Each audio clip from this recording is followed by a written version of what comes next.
Welcome to This Explainer. Today, we're diving into a genuinely fascinating story, one that bridges a massive gap. On one side, you've got this classic, scrappy farm boy's dream, a story of just incredible entrepreneurial grit and resilience. But on the other side, we're looking at what that dream eventually turned into, a highly controversial global behemoth that literally forever changed the retail landscape.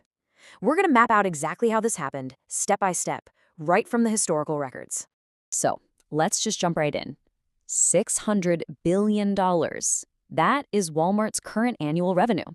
It makes them the single largest company in the world by revenue. It's almost impossible to even wrap our heads around wealth on that sheer scale, right? But to truly understand how this colossal empire was built, we actually have to look in the exact opposite direction. We have to look at poverty.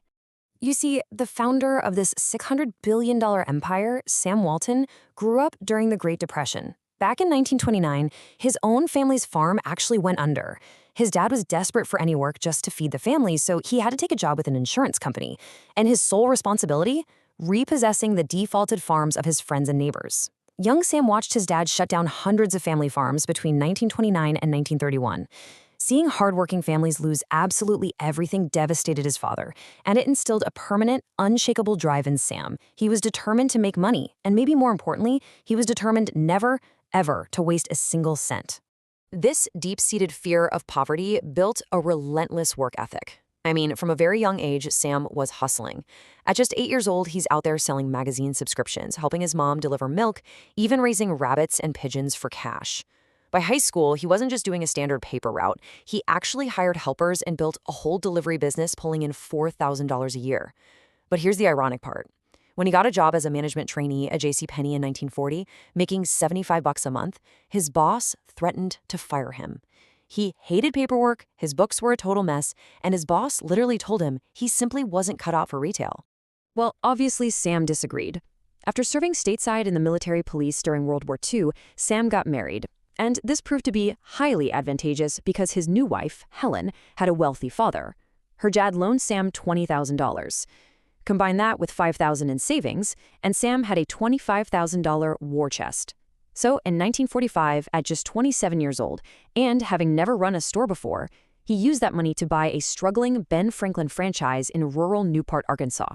It was bleeding money, getting totally crushed by the competitor across the street, and stuck with the highest rent in the industry. Sam had to make some drastic changes, and fast. Now, what's really interesting about this slide is the revolutionary math Sam applied to this new store. At the time, the standard retail playbook was to discount a couple of items just to get people in the door, right? But you keep profit margins high on everything else. Sam completely threw that out the window. He realized, okay, if I buy an item for 80 cents, I could sell it for $1.20 and make a 40-cent profit. But if I sell it for just $1, that unbelievably low price is going to make me sell 3 times as much product. He'd make less profit per item, sure, but significantly more overall. It was extreme discounting, and he applied it to everything in the store. But here's the catch. To sell things cheaply, you have to buy them cheaply. And Sam had a massive roadblock, his franchise agreement. Ben Franklin forced their franchisees to buy from their wholesale business, which tacked on a hefty 25% margin. Sam felt trapped by this, so he just bypassed the system. After working all day, he would literally hook up a homemade trailer and drive out to the mountains of Tennessee in the middle of the night to meet with obscure low-cost wholesalers. He stuffed that trailer with cheap men's shirts, ladies' underwear, totally defying his franchise agreement. And you know what? It worked brilliantly. The town couldn't get enough of the lowest prices they'd ever seen. Within 5 years, Sam drove the store's revenue to a staggering $250,000, making it the #1 store in the entire region. But then, right at the peak of this hard-won triumph, absolute disaster strikes. The owner of the building, who just so happened to be the owner of the local Ben Franklin, saw how incredibly successful Sam's store was. So, he simply refused to renew Sam's lease. He legally kicked Sam out of his own business just so he could hand this highly profitable store over to his own son. Think about that. Sam had poured 5 years of his life into this business, he had a wife and 4 kids to feed, and suddenly, he was left with absolutely nothing in Newport. But Sam wasn't going to quit. He used that frustration as fuel. He moved the family to Bentonville, Arkansas, and opened a new store, Walton's 5 and Dime. But this time around, he executed a very calculated, actionable comeback strategy. First up, he secured a 99-year lease. Nobody was ever going to steal his store again. Second, To market the business on the cheap, he literally just bought the local Benton County newspaper so he could run endless ads at cost. And third, this is the most innovative part. He took a 9-hour overnight bus ride to Minnesota just to study this radical new concept called self-service. Up until then, clerks faxed items for you. Sam brought self-service to Arkansas, which meant he needed fewer employees, which allowed him to drop his prices even lower. Within a year, he tripled his income. By the end of the 1950s, he had 15 stores. But Sam wasn't satisfied. He had a grand vision that his competitors thought was, frankly, completely absurd. See, the big retail players back then only built discount stores in large cities. Sam decided to pivot completely. He said, "We're going rural." He wanted to build massive discount stores, which he decided to name Walmart, in tiny rural towns with populations under 5,000 people. The major players thought this was a giant waste of resources. Even his own partners refused to back him. So Sam actually had to mortgage his home and borrow from anyone he could just to open the very first Walmart in Rogers, Arkansas in 1962. And to make sure this massive gamble paid off, Sam engaged in what we can only really call corporate espionage in broad daylight. He would literally walk right into the headquarters of his biggest rivals, places like Sears and Kmart, and just start chatting up their management. Now, because he was running these tiny discount stores out in the middle of nowhere, these executives viewed him as completely insignificant. They thought he was way too small to be a threat. So they just openly revealed their highly guarded distribution and merchandising secrets. Meanwhile, Sam is just standing there, scribbling everything down on a little notepad so he could use it against them later. But as you might guess, this aggressive rural expansion had a massive hidden cost. By 1971, Sam had 78 private investors and was opening multiple new stores, but he was drowning in debt. He owed millions of dollars to practically every bank in Arkansas and southern Missouri. It got to the point where he was borrowing from one bank just to pay off another. The profits just weren't keeping up with the insane speed of expansion. So, to save his company from total financial collapse, Sam was forced to give up total control. In 1972, he took Walmart public on the New York Stock Exchange. That massive influx of capital saved the business, and it completely changed the trajectory of the company forever. Section 3. Crushing the competition, the dark side of growth. Now, armed with a massive financial backing of the stock market, Walmart evolved into an unstoppable corporate machine. And to maintain that hypergrowth, their primary weapon was a strategy known as predatory pricing. Here's exactly how it worked. Walmart would build a massive store in a rural area that only really had small mom-and-pop shops. Because Walmart was so huge and had millions in capital, they could bypass wholesalers entirely and buy directly from manufacturers in gigantic quantities. This meant Walmart could actually buy their inventory for cheaper than the mom-and-pop shops could.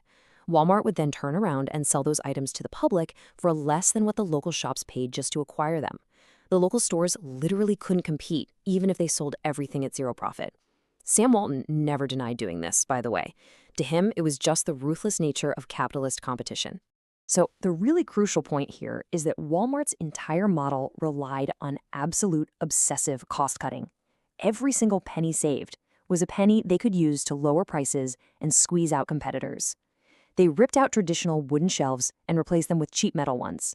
They literally hung lighting fixtures from the ceilings using cheap baling wire instead of proper mounts. They forced the creation of their own internal warehousing and communication systems so they wouldn't have to pay a single middleman. By 1983, Sam even opened Sam's Club so he could become a wholesaler himself. And this brilliantly illustrates a macro impact that began spreading all across America, an economic phenomenon officially termed the Walmart effect. Because Walmart's scale was just unmatchable. Whenever they moved into a town, the small local shops inevitably went out of business. Main streets were hollowed out, and because Walmart wiped out all the local competitors, they effectively became the only game in town, not just for shopping, but for working. That lack of local competition allowed Walmart to keep entry-level wages at rock bottom, which quickly became a massive source of frustration and eventually strikes. Now, Sam Walton openly admitted to neglecting employee wages in his obsession with cutting costs. Instead of offering more money, he tried to boost morale with superficial tactics. He gave employees the prestigious-sounding title of associates and made them do weekly company chants on Saturday mornings. But behind the scenes, it was a very different story. Walmart heavily utilized the strategies of a famous union-busting lawyer named John Tate. Employees were forced to watch militant anti-union videos, and managers used intimidation tactics, suggesting that if workers voted for a union, they'd be fired or the entire store would just be shut down entirely. As the empire continued to grow far beyond Sam Walton's death in 1992, This relentless obsession with keeping costs low led to severe ethical and legal controversies worldwide. Just looking at the data here. In the U.S., a 2001 lawsuit in Iowa revealed that managers were literally altering employee time cards in the computer system to avoid paying minimum wage workers their legally earned overtime. Internationally, investigations into Walmart's supplier factories in China uncovered horrifying sweatshop conditions, with workers making 3 cents an hour, working 14-hour shifts 7 days a week. And down in Mexico, the intense push for rapid expansion led to a staggering $24 million bribery campaign to pay off government officials for market dominance. But what makes that Mexican bribery scandal even more astounding is how the corporation actually handled it. Investigations later showed that top executives at Walmart's U.S. headquarters absolutely knew about these illegal payments. But rather than addressing the corruption, executives and lawyers actively worked to conceal the scandal from the public. And they successfully kept it under wraps until 2012, when a massive investigation by the New York Times finally exposed the extensive paper trail and brought the whole cover-up into the light. Yet, despite all of these controversies, the labor disputes, the predatory pricing, the scandals, Walmart achieved its goal. It became the largest company in the world by revenue, consistently offering everyday consumers the lowest possible prices. And that leaves us with this profound, lingering tension between an incredible American success story and the deep ethical wake it left behind. It forces us to ask ourselves, as consumers, is the convenience of the lowest possible prices really worth the ultimate cost? Thank you for exploring the data with me today. Keep asking questions, keep learning, and we'll see you in the next explainer.